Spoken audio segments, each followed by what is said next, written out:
என்ன பண்ணிட்டு இருக்கீங்க ரெண்டு பேரும் கிச்சனில்? பிரியாணி பிரியாணி செஞ்சு கிரேவி செய்வீங்களா? நான் காலையில் சிக்கன் வாங்கிட்டு வந்துட்டேன். சிக்கன் இருக்குது. மணி பாட்டு சாரி காய்ஸ், அம்மா வந்து உண்மையை சொல்லிட்டாங்க. 12 மணிக்கு மேலே தான் நான் கறி வாங்கிட்டு வந்தேன். கண்டுபிடிச்சிட்டாங்க.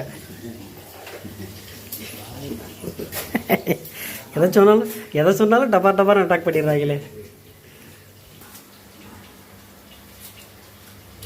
இன்றைக்கி நம்ம வீட்டில் என்ன பிரேக்ஃபாஸ்ட்டுனா பாருங்கள், வெள்ளை கொண்டக்கடலை இருக்குது, பச்சை பட்டாணி இருக்குது, கருப்பு கொண்டக்கடலை இருக்குது.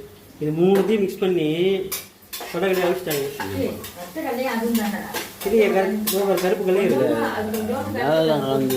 எல்லா கல்லையும் போட்டு கலந்து போட்டு காலையிலே கொண்டுட்டாங்க. மணி 12 ஆகிடுச்சு. நான் இப்போ தான் பிரேக்ஃபாஸ்ட் சாப்பிட்றேன். இன்றைக்கே கொஞ்சம் டிவி பார்த்துட்டு லேட் ஆகிடுச்சு. இது வந்து இது எடுத்துக்கிட்டேன். விஜய் வந்து சீரம் வாங்கிட்டாரு. வாழ்த்துக்கள் சொல்றாரு. வாழ்த்துக்கள். நீ வருங்காலம் நல்ல காலம் வேணும். இன்னைக்கு நம்ம வீட்டில் என்ன சண்டே ஸ்பெஷல்னு பார்த்தீங்கன்னா, சண்டே ஸ்பெஷலுக்கு குக்கரில் என்ன வச்சுருக்காங்க. நம்ம ஆல்ரெடி சிக்கன் வாங்கிட்டு வந்தோம். லேட்டாக தான் வாங்கிட்டு வந்தோம். நம்ம அதுக்கே சிக்கன் கூட்டினாங்க.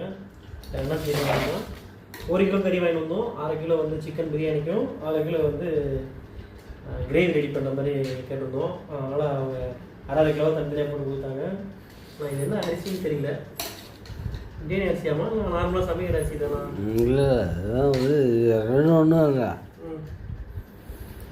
இதே பிரியாணி ரொம்ப ஜூஸியாக செய்வாங்க. இப்போ நம்ம லைட்டாக ட்ரையாக அந்த மாதிரி இருக்குது பார்க்கும்போது.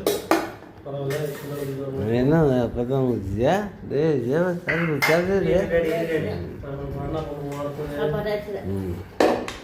வந்து கிரேவி வச்சுருக்காங்க. கிரேவியா மிளகு கறியில் கிரேவி தானே?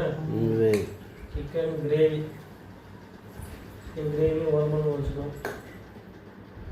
ஓகே காய்ஸ், இன்றைக்கி இதுதான் நம்ம வீட்டில் Sunday special. Chicken biryani, chicken gravy. ஆனால் பார்க்கவும் சுமாராக இருக்கிற மாதிரி இருக்குது. சாப்பிட்டு பார்த்தா தெரியும். தோசை பக்கம் பிரியாணி.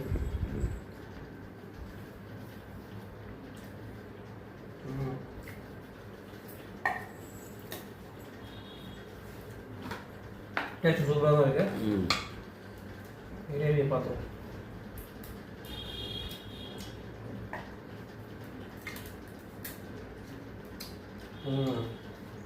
கிரேவி சூப்பராக இருக்குது. அடிலாம் முடியிருப்பது கரெக்டாக தான் இருக்குது. இப்போ நம்ம எங்கே இருக்கோம் பார்த்தீங்க அப்படின்னா, விருதாச்சலத்தில் கடல் கன்னி பொருட்காட்சி பைபாஸில் போட்டிருக்காங்க. அதை தான் பார்க்க வந்திருக்கோம். ஆனால் உள்ளெல்லாம் போகிறதில்ல. ஏன்னா அது கிட்ஸுக்கு தான் என்ஜாயபுளாக இருக்குது அப்படின்ற மாதிரி சொல்லியிருந்தாங்க. ஸோ நம்ம இப்போ போகல.